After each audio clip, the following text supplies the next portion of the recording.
intoxicating being the black person that white people approve of. And I know this because that's how I grew up. Being the black person that white people approved of and being deathly afraid of losing that approval. White people, after all, have the most power in the U.S. They have most of the money and most of the influence. By and large, black people have been at the bottom of the socioeconomic ladder since we were brought here in chains. That inferiority thing can hit you hard if you don't have a strong support system around you to remind you of your inherent value and beauty and worth, and if you're not taught the truth about our history and the impact of the unjust systems that create inequality. You can start to believe the lie that there's something inherently wrong with you, with your people. That's why black folks are fully capable of perpetuating anti-blackness. It starts with believing the lie taught to us by white supremacy, that we are by nature brutish and savage and deeply in need of civilizing. And that's what whiteness offers, the promise of that much-needed civilizing force, at which point, ostensibly, we'll become acceptable to them and we'll finally be welcomed into polite society with open arms.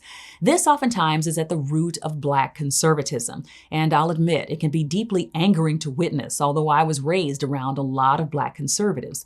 Black conservatives can be just as vicious, if not more vicious, than white racists, because they can get away with saying things about black people that closeted white racists can't. People like Clarence Thomas, Candace Owens, Thomas Sowell, Tim Scott, and Kanye have made a name for themselves in toxic conservative circles by telling a particular group of white folks exactly what they want to hear.